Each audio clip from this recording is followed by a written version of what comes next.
ஆண்டவராகிய இயேசு கிறிஸ்துவின் இனிதான நாமத்தினாலே உங்கள் யாவருக்கும் என்னுடைய வாழ்த்துக்கள். கர்த்தர் உங்களை ஆசீர்வதிப்பாராக.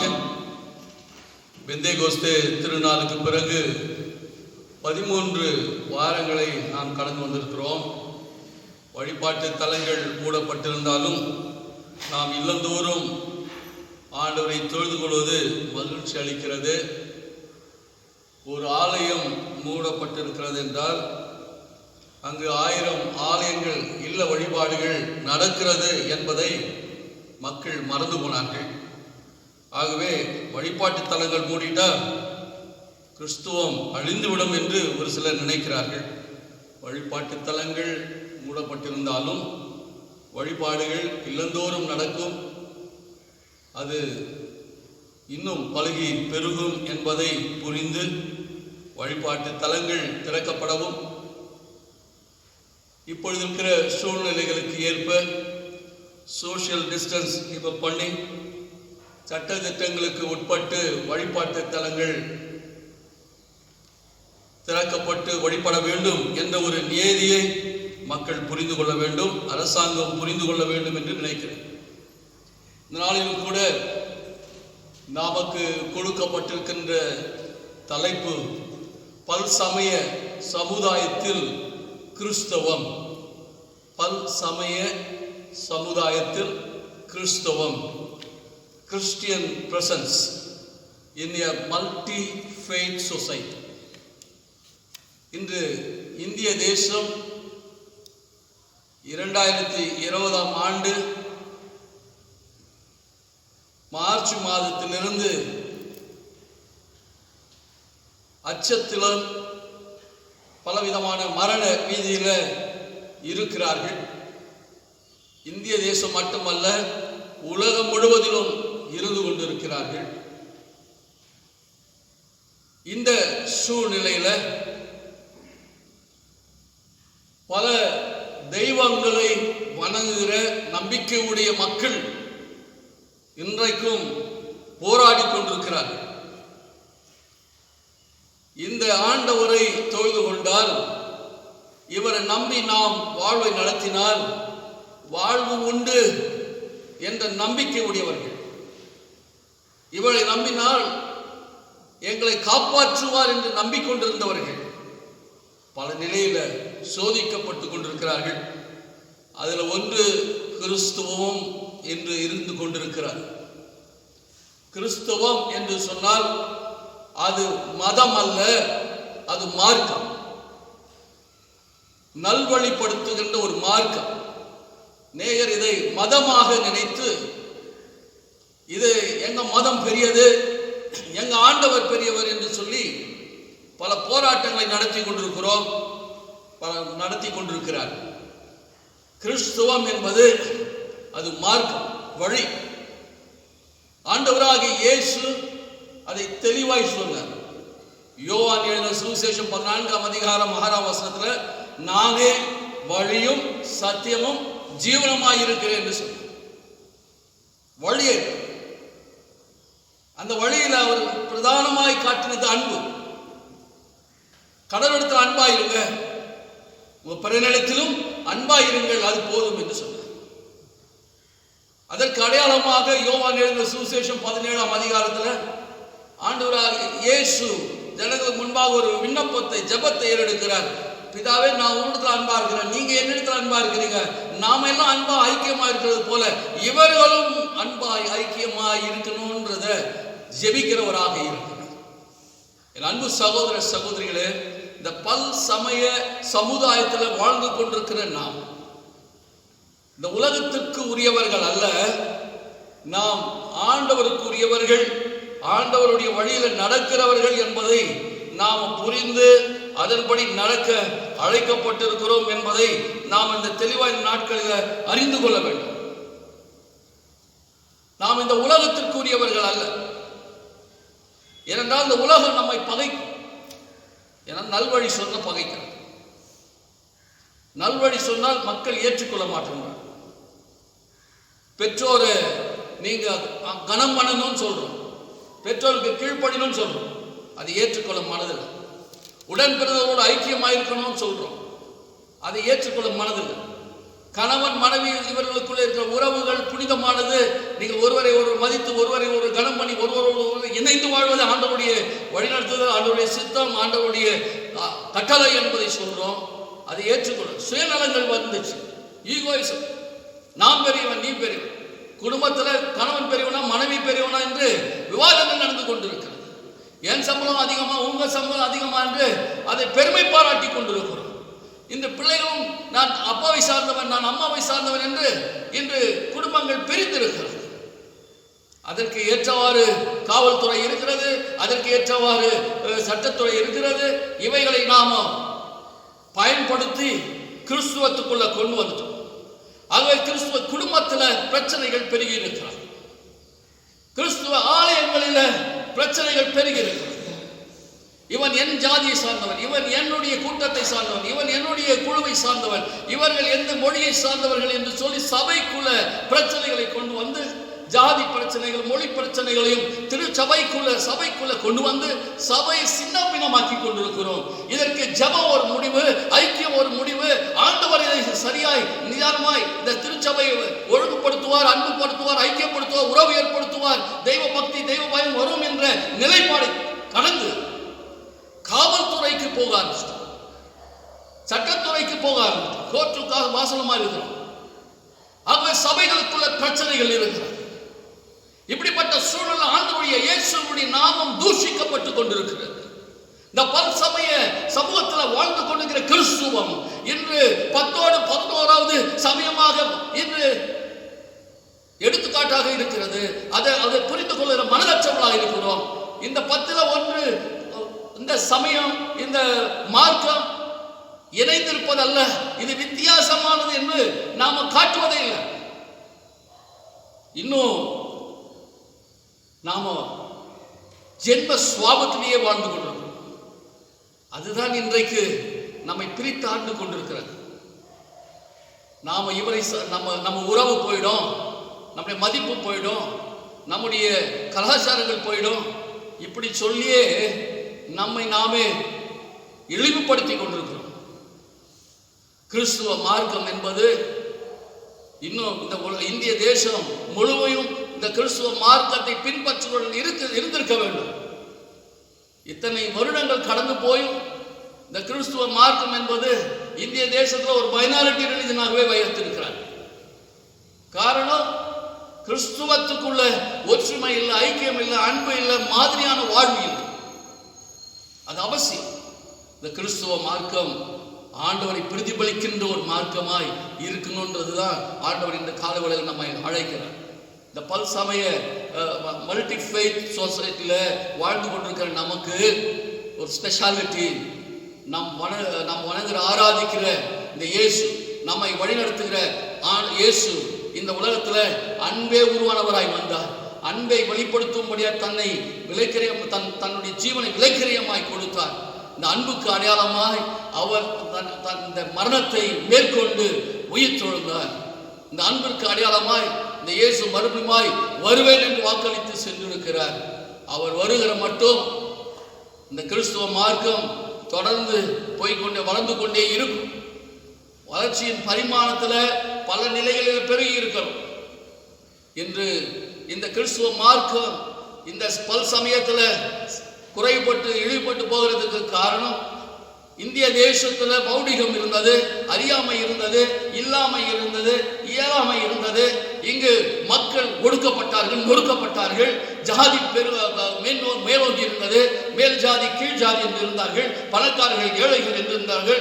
இவர்கள் யார் படிக்க வேண்டும், யார் வேலை செய்ய வேண்டும், யார் உடை உடுத்த வேண்டும், யார் சாப்பிட வேண்டும், எதை சாப்பிட வேண்டும், இந்த பாகுபாடுகள்லாம் இந்திய தேசத்தில் முழுமையாய் தலைவிரித்தாடி கொண்டிருந்தது. பல நூற்றாண்டுகள் முன்பு மிஷினரிமார்கள் இங்கே வந்தார்கள். அவர்கள் வந்துதான் இந்த அறியாமையில் இருக்கிற மக்கள், இருளில் இருக்கிற மக்களுக்கு வெளிச்சத்தை கொடுத்தார்கள். கிறிஸ்து என்னும் வெளிச்சம் இந்த இந்திய தேசத்துக்குள்ள வந்ததின் நிமித்தமாய் எல்லோரும் படிக்கலாம் என்ற ஒரு நிலைப்பாடை கொண்டு வந்தார்கள். எல்லோரும் அறிவு பெற்றுக் கொள்ள வேண்டும், தெளிவாய் வாழ வேண்டும் என்ற நிலைப்பாடை கொண்டு வந்தார்கள். இந்த தேசத்துல ஒருவரும் அப்படி இல்லை. அதுக்கு முன்பாக மிஷனரிமார்கள் வருவதற்கு முன்பாக இருளில் இருந்தார்கள்.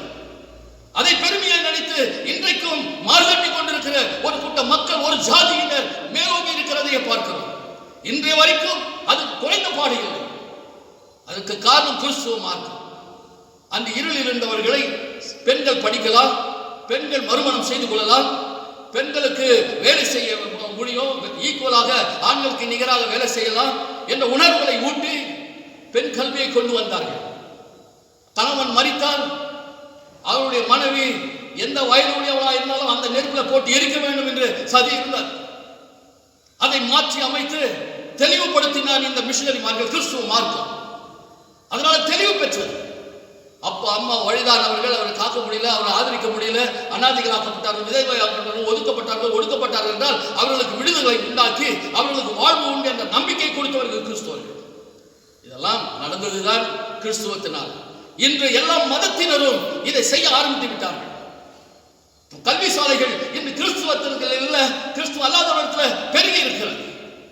எல்லா விடுதிகளும், எல்லா விதமான செயல்களும், சோசியல் ஆக்ஷன்ஸ் எல்லாம் கிறிஸ்துவர்களை தவிர மீறி கிறிஸ்துவ அல்லாதவர்கள் செய்து கொள்ள நல்லதுதான் செய்ய. ஆனால் அதில் ஜாதி பாகுபாடு, மொழி பாகுபாடு, இன பாகுபாடு, பல நிலைகளில் இந்த இந்திய தேசத்தை இன்னும் சின்னாபின்னமாக்கி கொண்டிருக்கிறவர்கள் அதன் ஊடாக பெருகி கொண்டிருக்கிறார்கள். இப்படிப்பட்ட சூழல்ல கிறிஸ்துவ மார்க்கம் என்ன செய்து கொண்டிருக்கிறது? கிறிஸ்துவின் நாமம் தரிக்கப்பட்ட நாம் என்ன செய்து கொண்டிருக்கிறோம்? இன்னும் பழையபடியே ஸ்கூல் நடத்தலாம், விடுதிகள் நடத்தலாம், இன்னும் அதுவே செய்து கொண்டிருக்கலாம் என்பது அல்ல. இன்றைக்கு இருக்கிற சூழல்ல எப்படி இருக்க வேண்டும்? நாம் பரிசுத்தமாக இருக்க வேண்டும். நாம் வணங்குற ஆராதிக்கிற இயேசு பரிசுத்தமானவர். நம்மை வழிநடத்துகிற இயேசு பரிசுத்தமானவர். இந்த பரிசுத்தமான இயேசுவை பின்பற்றுகிற நீ நானும் பரிசுத்தமாய் நாம சாட்சியாய் இருந்து காட்ட வேண்டும். அதைத்தான் இன்று வாசிக்கப்பட்ட தானியேலின் புஸ்தகம் 1ஆம் அதிகாரம் முதல் 21 வசனங்கள், அந்த அதிகாரம் முழுவதும் வாசித்தால் இதுதான் நமக்கு தெளிவுபடுத்தும். பாபிலோன் எருசலேமுக்கு விரோதமாய் யுத்தம் ஆரம்பித்த பொழுது பாபிலோனுடைய ராஜா நேபுகாத்நேச்சார் எருசலேமை வென்று சூறையாடி தேவாலயத்தில் இருக்கிற பொருட்கள் எல்லாம் அவருடைய தேசத்தில் இருக்கிற அவருடைய ஆண்டவருடைய ஆலயத்தில் போய் வைத்து விட்டான் என்று வேதம் தெளிவாய் நமக்கு பதிவு பண்றாங்க. பல காரியங்கள் இருக்கிறது. இந்த யுத்தங்கள் கிறிஸ்துவத்துக்கு விரோதமாய், யூதர்களுக்கு விரோதமாய் பல யுத்தங்கள் நடந்தது.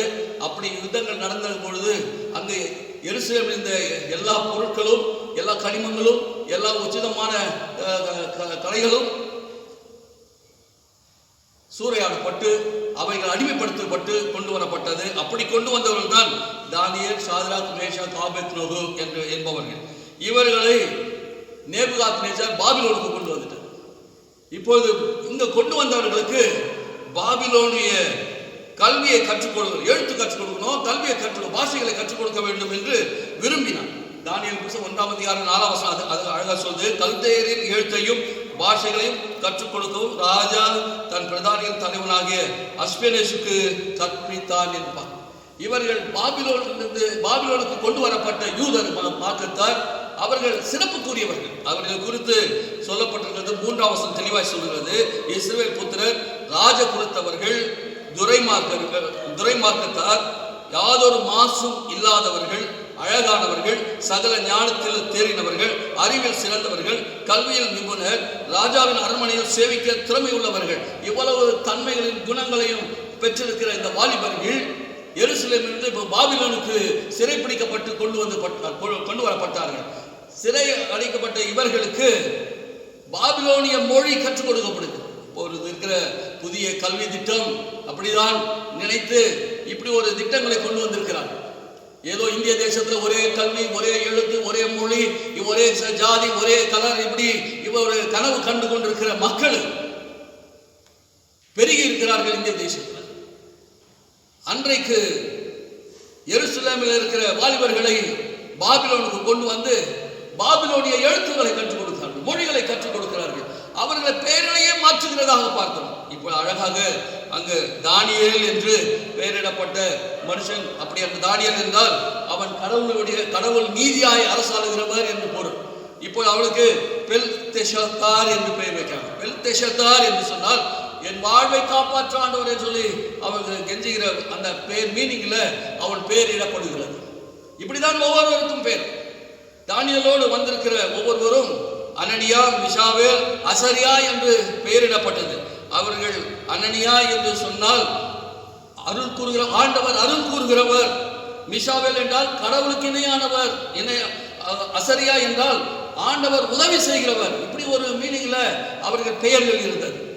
இந்த பாபிலோனு கொண்டு வரப்பட்ட பிறகு பெயர் மாற்றம் வருகிறது. பெயர் மாற்றம் வந்த பொழுது அனனியா ஷாத்ராக் என்று பெயரிடுகிறார். ஷாத்ராக் என்றால் அவங்களுடைய பாபிலோனிய கடவுள்ல ஒரு பெயர் அக்கு. அக்குவின் கடவுள் இருக்கிறார், அதுதான் ஷாத்ராக் பேர். அந்த ஷாத்ராக்னா ஆக்குவின் கடவுள் இருக்கிறார் அப்படின்ற ஒரு பெயர் மீனிங்ல அவர்களுக்கு பெயரிடப்படுகிறது. மேஷாக் என்று சொன்னால் ஆக்குவை சேவிக்கிறவர்கள். ஆக்குவை போல இவர் யார் அப்படின்னு சொல்ற அளவுக்கு உயர்த்தப்படுகிற இந்த பாபிலோனிய கடவுளுடைய பெயர்களை அவர்களுக்கு பெயரிடுகிறார். இங்க அசரியாவுக்கு ஆபேத்நகோ என்று பெயரிடுகிறார். ஆபேத்நகோ என்று சொன்னால் ரோகுவின் ஊழியர், அது ஒரு கடவுள். அவனுடைய ஊழியர் என்ற பெயர்ல இப்படி பெயர் மாற்றம் பண்ணி அதை பண்ணி இதை பண்ணி இவர்களெல்லாம் பாபிலோனியர்களாம் நினைச்சாங்க. ஆனால் தானியேல், ஷாத்ராக், மேஷாக், ஆபேத்நகோ, இந்த அசரியா, மிஷாவேல், அனனியா இவர்கள் என்ன சொல்றாங்கன்னா, நாங்க இவங்களுடைய இடத்துக்கு வந்துட்டோம், மொழியை கத்துறோம், பேரை மாத்திக்கிறோம், எல்லாம் செய்யறோம். ஆனால் நாங்க யூதர்கள், நாங்கள் பாபிலோனியர்கள் அல்ல. அந்த உறுதிப்பாடுல அவர்கள் இருக்கிறதாக இந்த வேத வசனங்கள் தெளிவுபடுது. அது எப்படி கண்டுகொள்கிறோம்?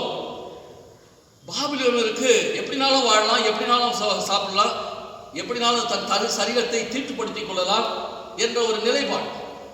உடையிலிருந்து, உணவிலிருந்து, உறைவிடத்திலிருந்து எப்படினாலும் இருக்கலாம். ஆனால் யூதர்கள் அப்படி அல்ல. அவர் உடைக்கு ஒரு அடையாளம் இருக்கிறது, அவர்களுடைய உறைவிடத்திற்கு ஒரு அடையாளம் இருக்கிறது, அவர் உணவில் ஒரு அடையாளம் இருக்கிறது. அவர் விசேஷமானவர்கள் யூதர். அதனால தானியேலும் இந்த அனனியா, மிஷாவேல் இவர்கள் ஆண்டவருடைய சமூகத்தில் உறுதியாக இருந்தவர்கள். ஆகவே இப்பொழுது பாபிலோனிய ராஜாவுக்கு அவருடைய அதிகாரிகளுக்கு சொல்றாங்க, ராஜா சொல்ற மாதிரி ராஜாவுடைய உணவெல்லாம் நாங்கள் சாப்பிட்டு எங்க சரீரத்தை தீட்டுப்படுத்த முடியாது. எங்க சரீரம் ஆண்டவருடைய ஆலயம், நான் இதை பத்திரமா பார்த்தது. ஆகவே எனக்கு பருப்பு சாதம், காய்கறி, மரக்காரிகள் கொடுங்க, எங்களுக்கு ராஜாவினுடைய உணவு வேண்டாம் என்று சொல்லி தவிர்க்கிறார். இது ஒரு சம்பவம்.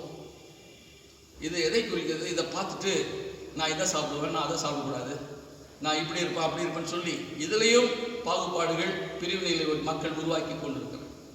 அன்றைக்கு இருக்கிற சூழலில் தானியேலும் அவருடைய நண்பர்கள் ஷாத்ராக், மேஷாக், ஆபேத்நகோ இவர்கள் தங்களை பிரித்தெடுக்கப்பட்டவர்களாய் அந்த சமூகத்தில் காட்டும்படியாய் அந்த மக்கள் மத்தியில பிரிந்திருந்தார். அதை தான் அந்த அதிகாரிகள் சொல்றான், மற்றவர்கள் ஒரு உணவு கொடு, எங்களுக்கு ஒரு உணவு கொடு, அந்த உணவு எங்கள் சரீரத்தை தீட்டுப்படுத்தாது, எங்கள் எண்ணங்கள் சிந்தனைகளை மழுக்காது, நாங்கள் மயங்கி எதுவும் செய்ய மாட்டோம் என்ற உணர்வுகளை வெளிப்படுத்துகிறார். அதை புரிந்து கொண்டு முதலில் எதிர்த்தார்கள், அப்புறம் புரிந்து கொண்டு 10 நாள் சோதித்து பார்த்தார்கள். அதன் பிறகு 3 வருஷம் கடந்து போனது. 3 வருஷம் கடந்து போய் சோதித்து பார்த்தார்கள். பாபிலோனில் இருக்கிற ஞானவான்களை காட்டிலும் இவர்கள் பிரத்யேகமாய் ஞானத்தை பெற்றவர்களாக இருக்கிறார்கள் என்று அடையாளப்படுத்துகிறார். என் அன்பு சகோதர சகோதரிகளே, பல்சமய சமூகத்தை வாழ்ந்து கொண்டிருக்கிற நாம் இன்றைய சூழ்நிலையில் உடை, உணவு, உறைவிடம் இவைகளை நாம் எப்படி வைத்திருக்கிறோம்? கிறிஸ்துவின் நாமும் தரிக்கப்பட்டவர்கள் எப்படினாலும் கொடுக்கலாம், எதனாலும் சாப்பிடலாம், எங்கனாலும் போகலாம் என்பது அல்ல. நாம் ரட்சிப்பின் வஸ்திரங்களை உடுத்தினவர்களாக இருக்க வேண்டும்.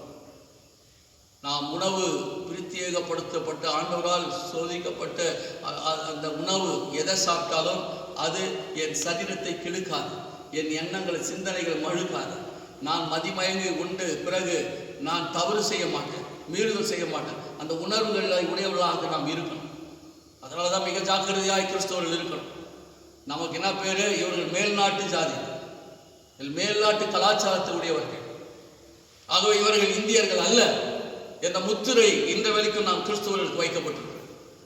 அதை தகர்த்து கிறிஸ்துவம் இந்திய தேசத்தினுடைய மக்கள், நாங்கள் இந்தியாவின் குடி உரிமை உடையவர்கள், இந்த இந்திய தேசத்தில் இருந்தாலும் இந்தியாவில் ஆண்டவரை பிரதிபலிக்கிறவா இருப்போம் என்ற நிலைப்பாடை எடுக்கிறவர்களாக நாம் இருக்கணும்.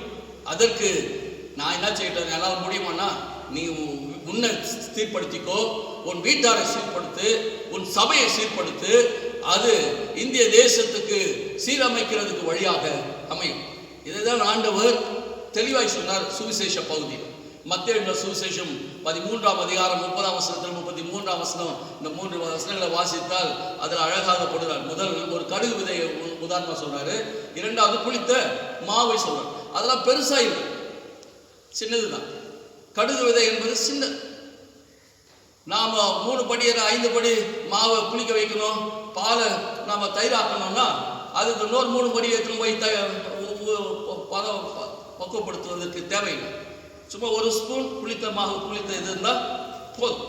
அந்த புளித்த மாவு எத்தனை படி இருந்தாலும், இங்கே சொல்றாரு 3 படி மாவுல கொஞ்சம் புளித்த மாவு போட்டு அடிச்சு வச்சா அது புளிச்சுடும். சின்ன கடுகு விதையை நம்ம நிலத்துல விதைத்தால் அது மரமாக வளர்கிறது. அநேக பறவைகள் அதை தஞ்சம் அடைகிறது என்று சொல்றார்.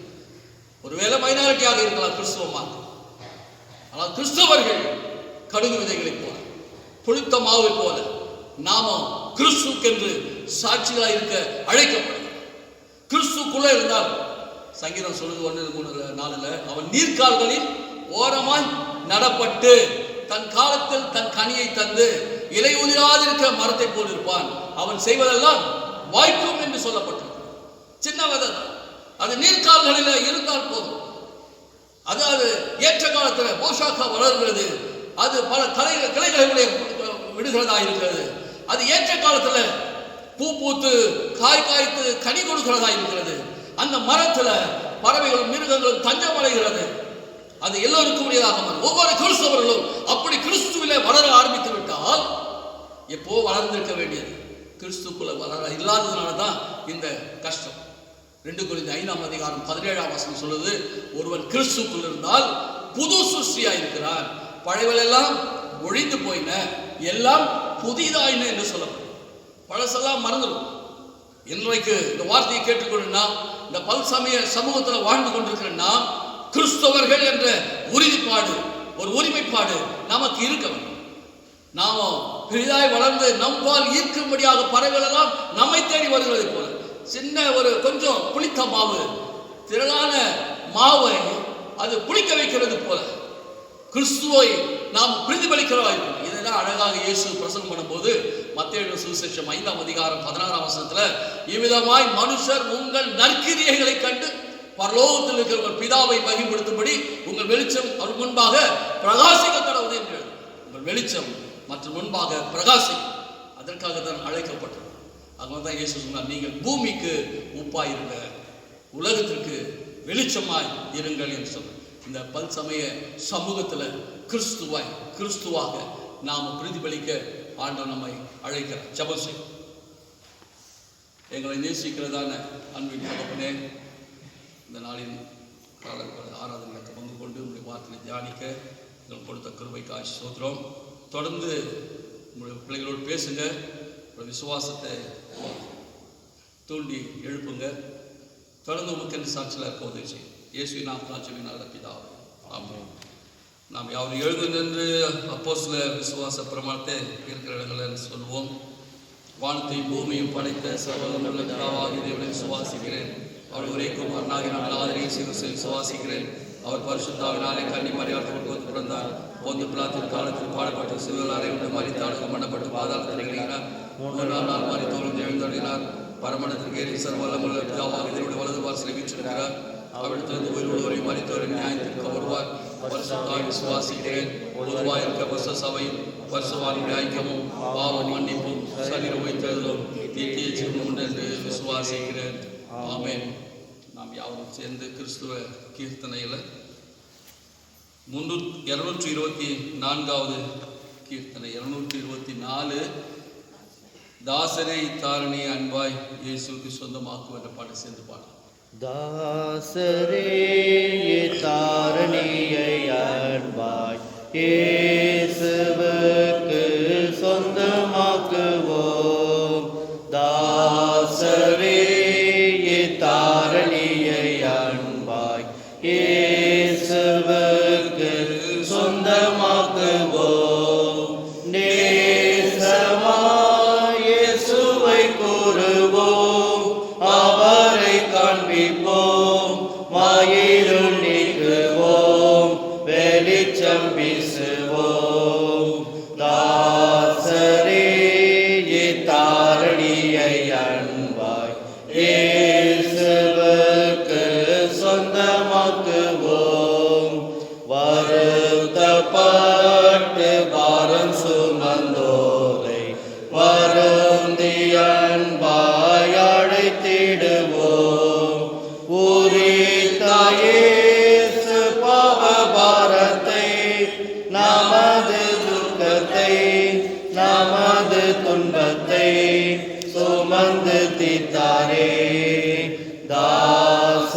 ஜெயித்திடுவோம்.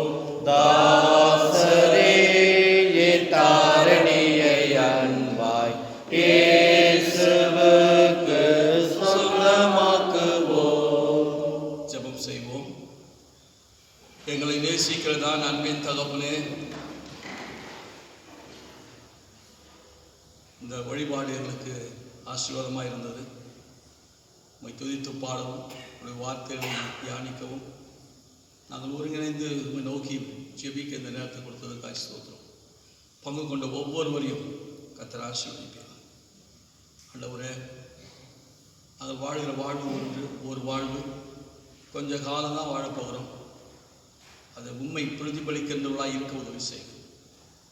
படிப்பு, வேலை, குடும்பம், ஆண்டவரே எங்களுடைய அந்தஸ்து இவர்களை நினைத்து அநேக நேரங்களில் உம்மை துக்கப்படுத்தி கொண்டிருக்கிறோம். அன்பு குறைந்து போச்சு, ஐக்கியம் இல்லாமல் போகிறது, குடும்பத்தில் சமாதானம் இல்லை, பல நிலைகளில் பிரிவினைகள் பெருகி கொண்டிருக்கிறது. சபைகளும் அப்படித்தான் இருக்கிறது.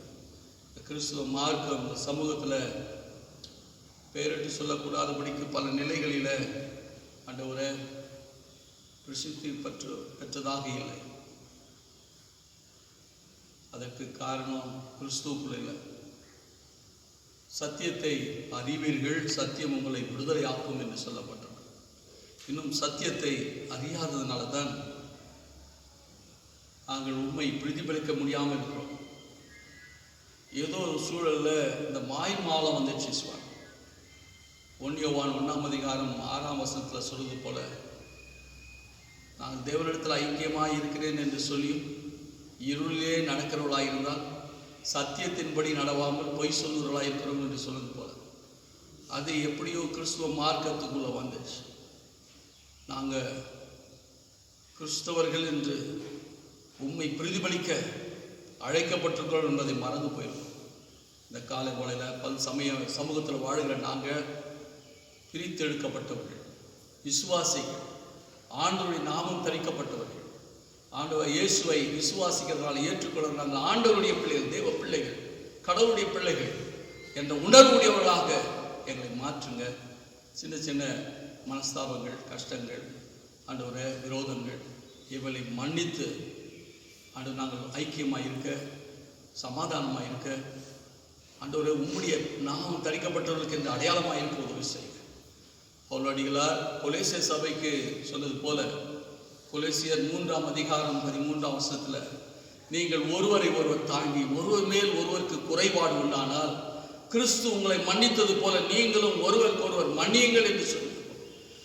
இந்த வார்த்தைக்கு இணங்க ஆண்டவரே நாங்கள் ஒருவரை ஒருவர் தாங்குகிற அனுபவம், கணவன், மனைவி, பெற்றோர், பிள்ளைகள், சகோதர சகோதரிகள், இந்த உறவுகளில் நாங்கள் ஒருவரை ஒருவர் தாங்கிக் கொள்ள, விசுவாசிகளாக ஆண்டவரே உறவுகளாக நாங்கள் ஒருவரை ஒருவர் தாங்கிக் கொள்ள, அப்படியே நாங்கள் ஒரு ஆண்டவரே மனஸ்தாபங்கள் இருக்குமானால் ஆண்டவர் இயேசு என்னை மன்னித்தார், நானும் மன்னிக்கிறேன் என்ற உணர்வுகள் உடையவர்களாக மாறும்.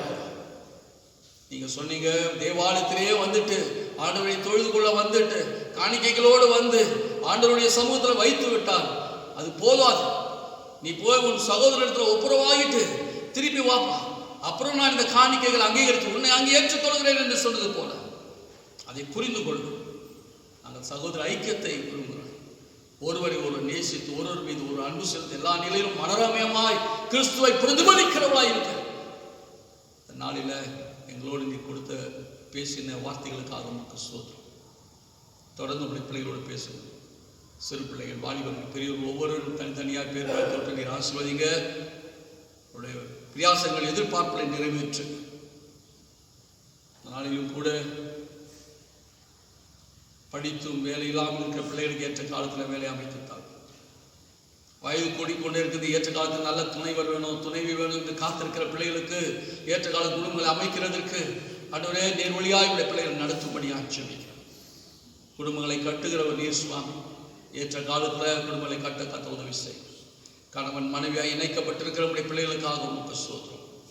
அவர்கள் குடும்பங்கள் ஆண்டவரே துவங்கி இருக்கிற உங்கள் குடும்பத்தில் சமாதானம், சந்தோஷம், மனநிறைவை பெற்றவர்களாய் ஒருவரை புரிந்து ஒருவர் படித்து பெற்றோருக்கும் குடும்பத்திற்கும் சபைக்கும் ஆண்டவரே இந்த சமூகத்தில் ஒரு சாட்சியுள்ள ஒரு வாழ்வை குடும்பத்தை ஆசீர்வதித்து தர வேண்டும் என்று ஜெபிக்கிறோம். வயதான பெற்றோர்களுக்காக பெரியவங்களுக்காக ஜெபிக்கிறேன். அவருடைய ஜெபங்கள் வேண்டுதல்கள் நம்முடைய கண்களை தயவு கிடைக்கட்டும். குடும்பத்தில் பிள்ளைகளுக்கு செய்ய வேண்டிய கடமைகளை செய்கிறதற்கு பெற்றோர்களுக்கு சில வசதிகள் வாய்ப்புகளை தொடர்ந்து ஏற்படுத்தும். ஒவ்வொரு நாள் புதிய நாள் சுவாமி. பலவீனங்கள் தொடர்ந்து கொண்டே இருக்கிறது. அவைகளிலிருந்து உங்களுடைய பிள்ளைகளை விடுவித்து தப்பித்துக் கொள்ளும். வியாதியின் மத்தியில், பலவீனத்தின் மத்தியில், வீடுகளிலும் மருத்துவமனையிலும் சிகிச்சை பெறுகிற ஒவ்வொருக்காக விசேஷமாக ஜெபிக்கிறேன். உங்களுடைய தமிழ்நாள் குணமாக்குங்க. நல்ல சுகன் பலன் ஆரோக்கியத்தை பெற்றுக்கொள்ளட்டும். பிறந்த நாள், திருமண நாளை கண்டு உமக்கு நன்றி செலுத்துகிற ஒவ்வொருவரையும் தனித்தனியாய் குடும்பமாய் தொட்டு நீர் ஆசீர்வதிங்க. அவருடைய தேவைகளை சந்திங்க. துவங்கி இருக்கிற இந்த ஆண்டு ஆசீர்வாதத்தின் ஆண்டா மாறட்டும். கிருபையின் ஆண்டா மாறட்டும். அவருடைய வேண்டுதல் எதிர்பார்ப்புகளை நிறைவேற்றி இந்த பிள்ளைகளை காத்துக்கொள்ளும். ஆண்டவரே, இந்த நாளில் நாங்கள் இணைந்து உம்மை தொழுது கொள்ள முடியாத பாக்கியத்தை கொடுத்து நன்றி செலுத்துகிறோம். மறுபடியுமாய் வழிபாடுகள் ஆண்டியர்கள் திறக்கப்பட்டு நாங்கள் ஒருமித்து உம்மை தொழுது கொள்ள மட்டும் ஆண்டவரே உடைய நீதியின் வலது கரத்தினால் எங்களை தாங்கி பராமரித்து வழி நடத்துகிறார். இயேசு கிறிஸ்துவின் நீதி நாமத்தினால் செபின நல்ல பிதாவே. நமது ஆண்டவராக இயேசு கிறிஸ்துவின் கிருபை, பிதாவாகிய தேவனுடைய அன்பும் பரிசுத்த ஆவியானவருடைய அன்யோன்ய ஐக்கியமும் வழிநடத்தும் நம்மோடு நம்முடைய குடும்பங்களோடும் இன்றும் என்றும் சதா நாட்களிலும் இருப்பதாக. ஆமென். God bless you. கர்த்தர் உங்களை ஆசீர்வதிப்பாராக. ஆமென்.